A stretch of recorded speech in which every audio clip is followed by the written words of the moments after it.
Vamos lá então. Marcos, capítulo de número 1, verso 21.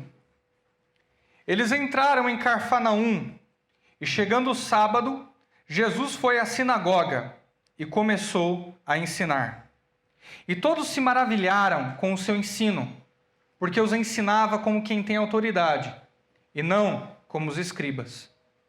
Havia na sinagoga um homem possesso de um espírito impuro, que gritou: "Que temos nós contigo, Jesus Nazareno? Vieste para destruir-nos? Sei quem tu és, o Santo de Deus." Mas Jesus o repreendeu, dizendo: "Cala-te e sai dele." Então o espírito impuro o agitou, causando-lhe convulsões, e gritando, saiu dele. E todos se maravilharam a ponto de perguntarem entre si: "O que é isto? Um novo ensino com autoridade. Ele ordena aos espíritos impuros, e eles lhe obedecem." E logo sua fama se espalhou por toda a região da Galileia. Até aí é onde nós vamos ficar na mensagem de hoje. Título da mensagem essa manhã: inusitado. Título da mensagem essa manhã: inusitado. Uma palavra só, escolhida a dedo. Por que eu escolhi essa palavra? Porque essa palavra significa diferente, fora do comum. É esse o significado da palavra inusitado. E eu percebo, à luz desse texto, que Cristo ele começou a pregar, começou o seu ministério em um local totalmente inusitado. Você lê o texto. Você sabe então aonde ele começou a pregar, não sabe? Foi no templo. Não é isso que está escrito aí, que foi no templo que ele começou a pregar? Você acabou de ler o texto? Não, não foi no templo que ele começou o seu ministério. O que seria comum, o que seria o lógico, mas ao invés de começar o seu ministério no templo, ele começa a pregar nas sinagogas. E isso é cheio de significado, é muito significativo. Por quê? Porque a sinagoga não era um lugar que Deus mandou construir. O templo Deus mandou construir, mas Deus nunca mandou construir sinagogas. Qual é a origem da sinagoga? Sinagoga significa assembleia, ajuntamento. Foi um local feito e construído na época do exílio babilônico, quando os judeus estavam debaixo do domínio babilônico e eram forçados a trabalhar ali, eram forçados a ficar distante da sua terra, sofrendo, padecendo, sequestrados, com saudade do lar, longe do templo, porque o templo era em Jerusalém, não na Babilônia. Longe do templo, eles foram obrigados a construir esses pequenos lugares chamados sinagogas, locais de ajuntamento, de assembleia, para poder cultuar ao Deus vivo. Era como que eu posso dizer? Era uma exceção à regra. Como não havia possibilidade de se ajuntar ao templo, se ajuntava na sinagoga. Era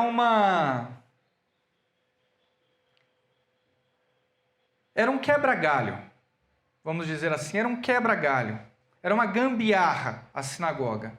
Deus nunca mandou construí-la. Mas de repente o exílio babilônico acaba e os judeus retornam para a sua terra natal, retornam para a sua terra de origem. Bem, vamos parar de construir sinagogas, afinal de contas, nós temos o templo aqui. Certo? Errado. Eles continuaram a construir sinagogas. Por quê? Porque, na verdade, o exílio nunca acabou para o judeu. O exílio nunca acabou para ele. Acabou geograficamente. Acabou com o fato de que os babilônios não os dominavam mais.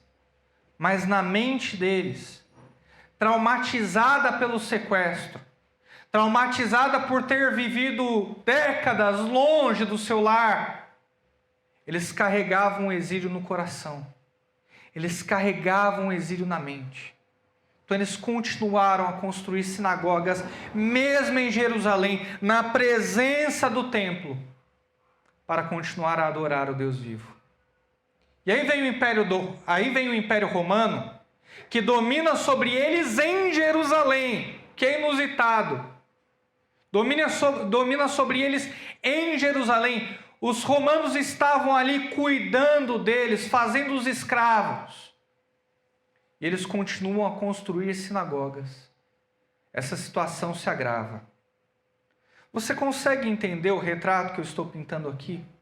Um povo machucado, um povo traumatizado pelo exílio, um povo xenofóbico, com aversão a estrangeiro, que odeia estrangeiro. Eram os judeus. E Cristo começa a pregar ali, nesse lugar inusitado, na gambiarra da religião, falando para a gente traumatizada com o exílio. É aí que Cristo começa a pregar, em um local inusitado, que leva o título dessa mensagem. E o que é que ele prega ali? A gente já viu o conteúdo da sua mensagem no último culto. E o verso de número 22. Vamos ver o que diz. Todos se maravilhavam com o seu ensino, porque os ensinava como quem tem autoridade e não como os escribas. Até aí. Qual era o conteúdo do ensino de Jesus?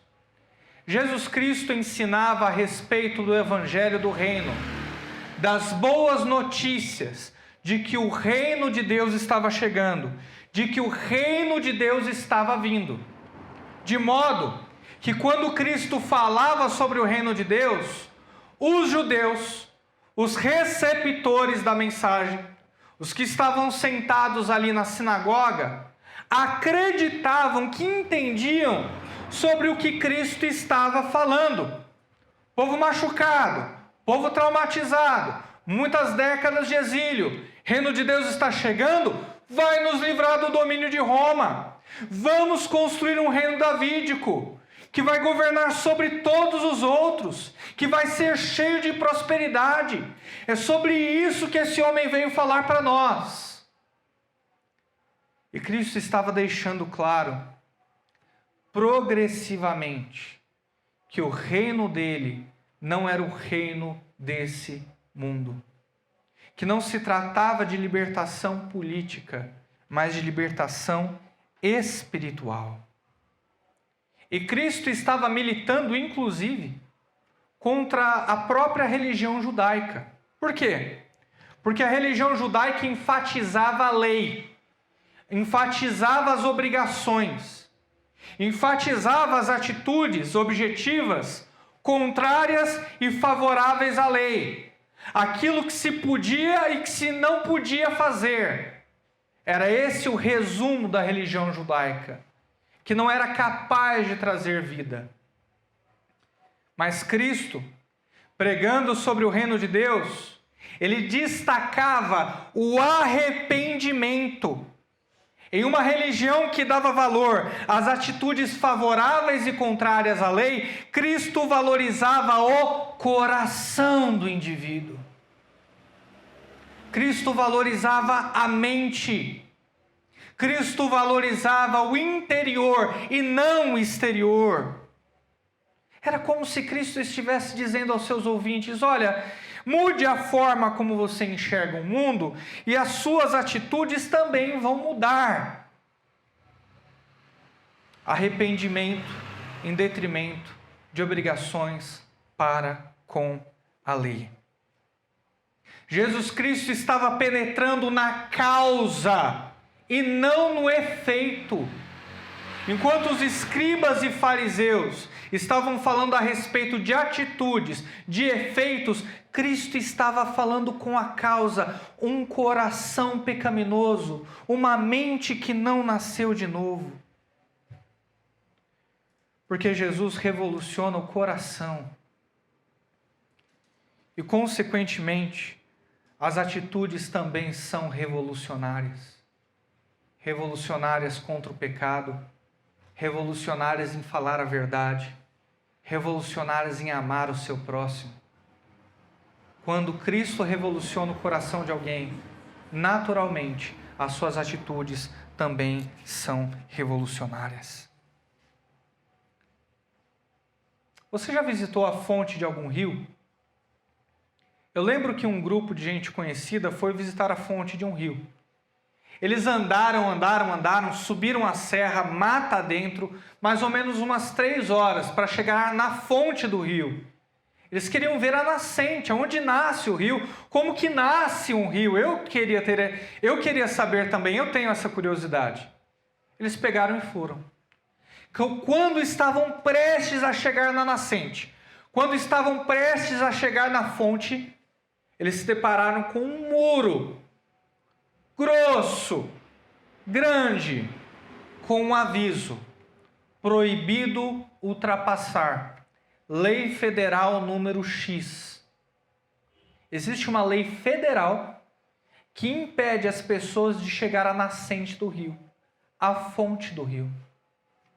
Por quê? Porque se alguém pega e joga algum dejeto ali, se envenena a fonte, a nascente, toda a cidade é contaminada. Percebe como que a fonte, a nascente é importante? É com isso que Cristo trabalha, com a nascente das nossas atitudes, com a fonte das nossas atitudes. Ele entende que as nossas atitudes só são nocivas e venenosas porque o nosso coração é venenoso. E é por isso que Ele purifica o nosso coração. É por isso que Ele purifica a nossa mente, para que as nossas atitudes também sejam boas. Não é esse um dos grandes discursos de Jesus?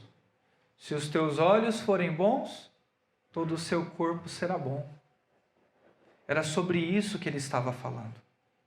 E é assim que se prega o Evangelho.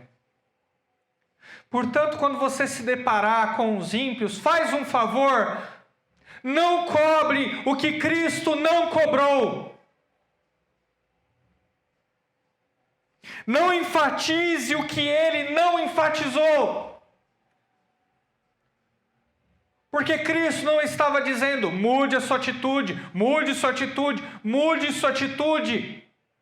Cristo pregava: deixe com que Deus mude o coração de vocês. Esse é o Evangelho. Deus transforma mentes. Atitudes são mera consequência. Essa era a mensagem que ele pregava. E é por isso que ele pregava com autoridade e não como os fariseus. É por isso que ele falava com confiança. O que mais que ele dizia? Ele dizia que o reino de Deus estava próximo. E a pergunta lógica para essa afirmação é: como é que Cristo sabia que o reino de Deus estava próximo? Ele sabia porque Deus o constituiu como rei desse reino. Era por isso que ele sabia. E o último verso do capítulo de número 2 de Salmos nos diz qual deve ser a atitude perante o rei desse reino, perante o Senhor Jesus. Como que nós devemos recebê-lo? Como nós devemos tratá-lo quando ele vem sobre nós, mostrando, evidenciando o seu reino? Vamos abrir no Salmo de número 2. Salmo de número 2, o último verso diz assim, verso 12: beijem o filho, para que ele não se irrite, e não sejam destruídos no caminho, porque em breve sua ira se acenderá. Felizes todos os que confiam nele. Qual é a atitude que está escrita aqui?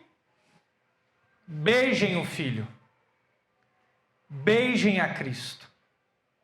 E quando ele diz beijar, não é literalmente, beijar, não é literalmente beijar. Mas recebê-lo bem, com afinidade, de maneira amigável, receptiva. Esse é o entendimento desse verso. E ele continua dizendo: felizes aqueles que confiam nele, felizes aqueles que confiam em Cristo, felizes aqueles que confiam no Senhor. Eu não sei você, mas na minha opinião, o público a quem Cristo se dirigia não era um público feliz. Eu não acho que quem frequentava uma sinagoga frequentava feliz. Eu não acho que era aquele perfil de pessoas. Você seria feliz se tivesse confiado por décadas em uma religião morta, que só cobra que você mude as suas atitudes e você jamais consegue mudar? Você seria feliz? Você seria feliz em uma religião que coloca a esperança na lei sem jamais atingir o padrão que ela propõe, causando frustração e desânimo? Você seria feliz? Você seria feliz se desde criança você levasse animais ao templo para serem sacrificados em nome do seu pecado, e você dia após dia perceber que aquele era um ritual de tolo, porque aqueles sacrifícios não conseguiam perdoar o seu pecado, nem mesmo tirar o seu pecado do seu coração? Você seria feliz? E se eu puder ir um pouco mais além, você seria feliz se crescesse ouvindo a respeito de um Messias que viria para trazer libertação e prosperidade no seu reino, e esse Messias jamais viesse, e esse Messias jamais aparecesse? Você seria feliz? Esse é o retrato da religião judaica. Esse é o retrato de alguém que frequenta a sinagoga. Não me parece lá um público muito feliz. Não me parece o retrato de gente feliz. Felicidade, segundo o Salmo de número 2, é confiar em Jesus. Essa é a felicidade. Felizes, bem-aventurados. Eu gosto de bem-aventurado, mas eu prefiro feliz. Feliz aquele que confia em Jesus. Progressivamente, Jesus Cristo estava ensinando que era o Messias, o prometido de Deus, que ele não veio tirar o domínio de Roma ao redor, mas o pecado do interior. O inimigo do homem sempre foi e sempre vai ser invisível. Não estou falando do diabo, eu estou falando do pecado. Esse é o invisível inimigo do homem. Esse é o seu inimigo invisível. E afinal de contas, venhamos e convenhamos, tiranos vêm e vão, mas o pecado permanece. E o que é a tirania, senão o fruto do pecado do homem? De onde você acha que vem esse desejo de querer dominar sobre outros, castigar outros? Tirania, senão o mais puro pecado. O reino de Deus sempre almejou combater a causa. Pecado na mente. E não o efeito. Tirania, mentira, crueldade.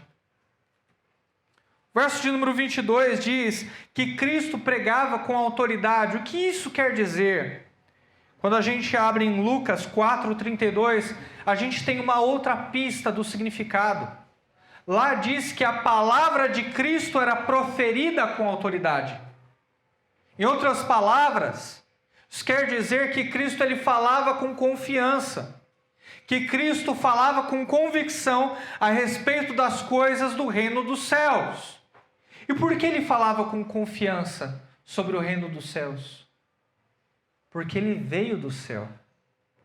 Porque ele falava com confiança a respeito de Deus. Porque ele estava sentado à destra de Deus, à direita de Deus.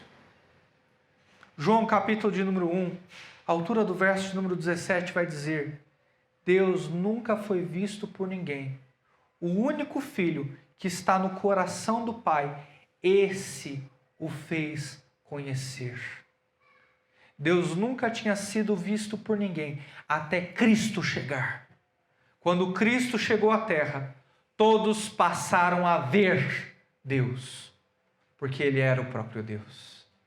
Cristo é Deus e por isso fala com convicção e por isso a sua palavra tem autoridade.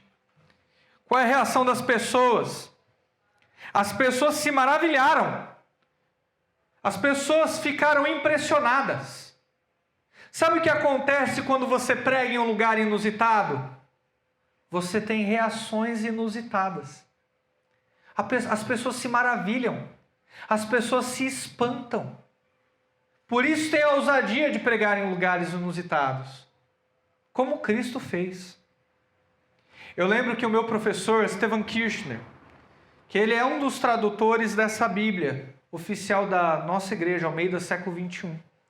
Ele estava se dirigindo para São Paulo quando, de repente, um ônibus à frente havia quebrado. O ônibus cobria toda a pista, então eles pararam no canto, todos tiveram que descer, o meu professor do carro dele, os passageiros do ônibus, e todos ficaram ali no canteiro conversando. Papo vai, papo vem, o que você faz? Meu professor, eu sou teólogo, eu dou aula de teologia em um seminário. E o que isso faz? Como é que é? Você entende cultura judaica? E o meu professor começou a dar uma aula ali de religião judaica, falando para aquele homem sobre a curiosidade dele, sobre a religião judaica, mas sempre apontando para Cristo, sempre falando do amor de Cristo, sempre falando sobre o que ele veio fazer. Há um lugar para pregar mais inusitado do que esse? À beira da estrada com um ônibus quebrado. E o meu professor falou, e de repente, eu não sei porquê, todos os passageiros pararam de conversar e começaram a me ouvir. E quando eu percebi, eu já estava pregando para todos os 40 passageiros. Inusitado. Quando pregamos em lugares inusitados, as reações também são inusitadas. As pessoas se maravilham quando vem uma palavra de certeza em um mundo de tantas fake news. As pessoas se maravilham, as pessoas ficam extasiadas. Experiências inusitadas acontecem quando a palavra é pregada, como espanto, admiração, perplexidade. O que é que mais acontece quando a gente prega em lugares inusitados?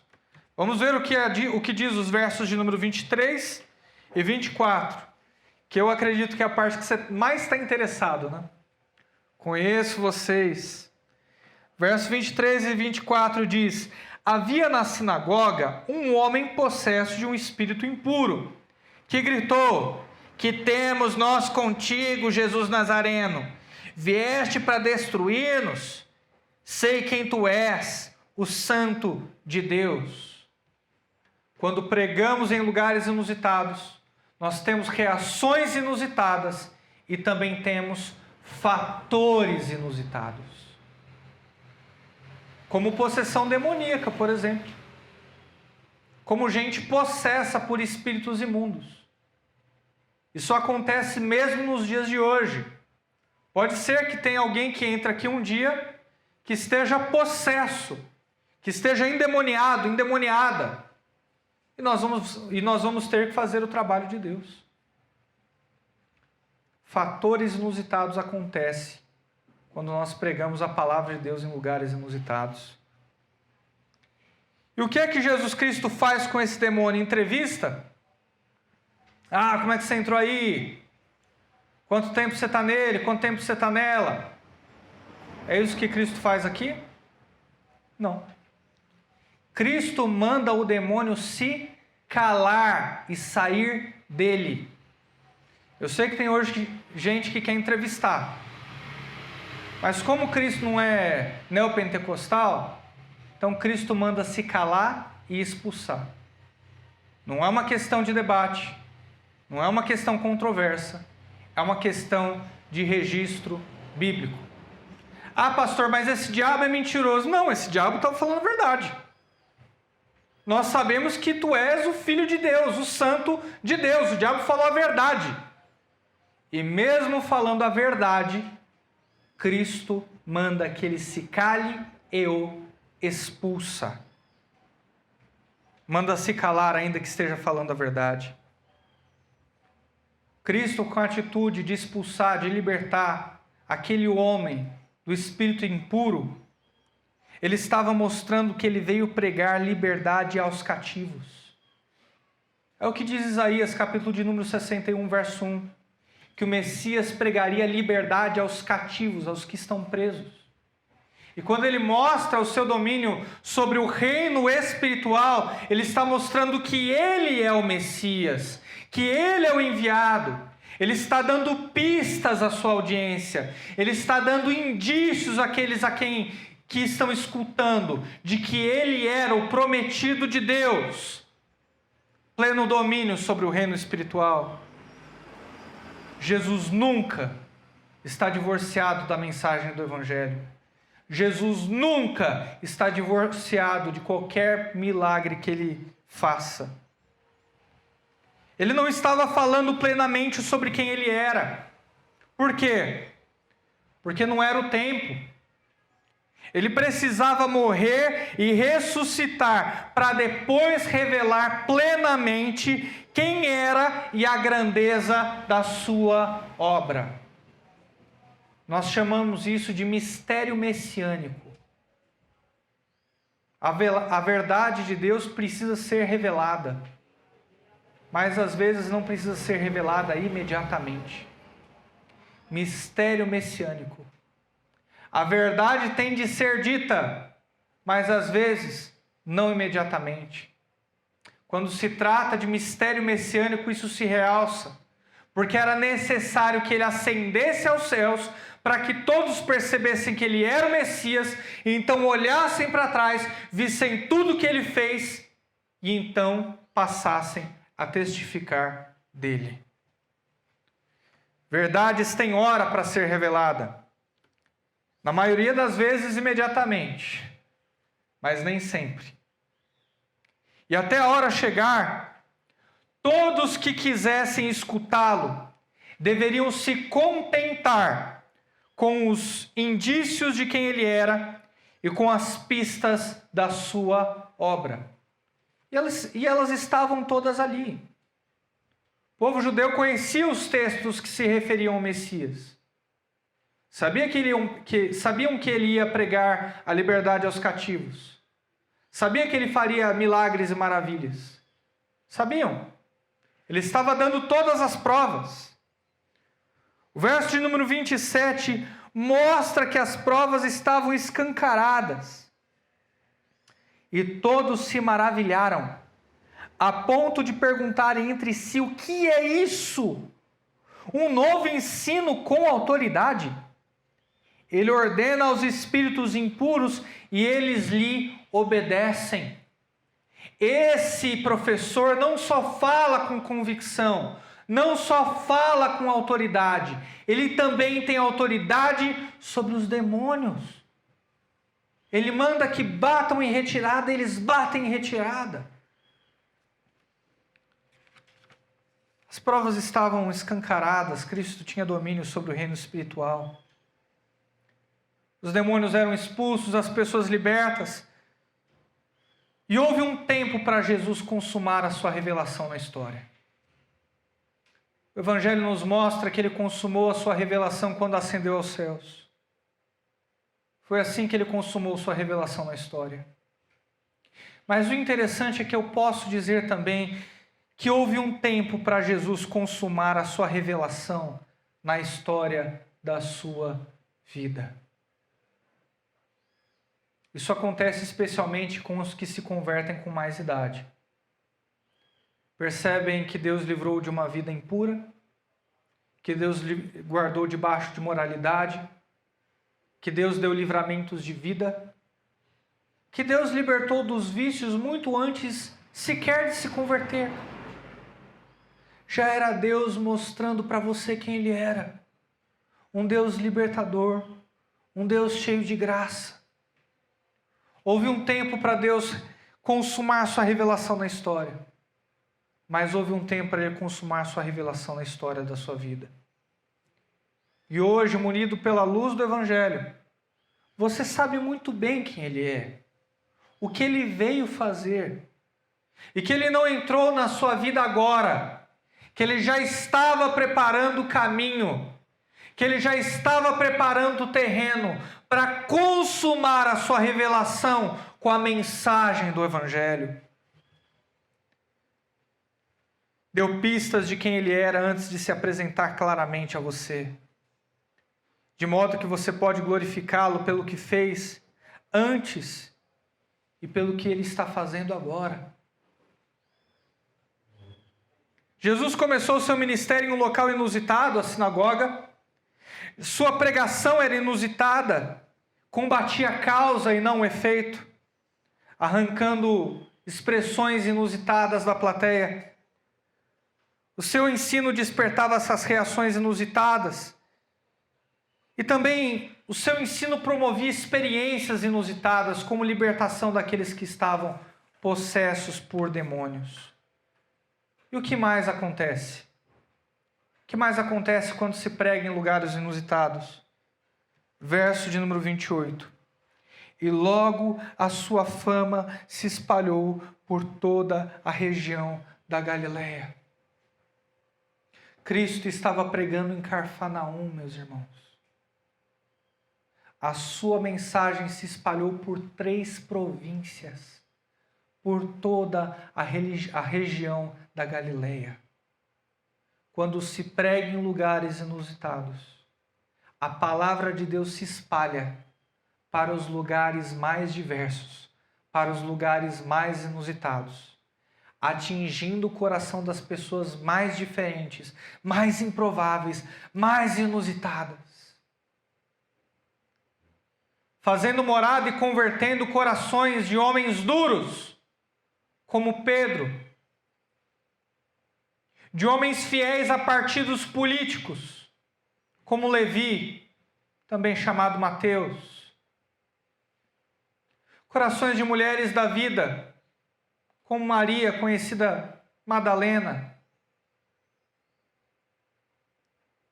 homens gananciosos como Zaqueu, homens religiosos e irônicos como Nicodemos, homens maus como você, mulheres más como você, homens terríveis como eu.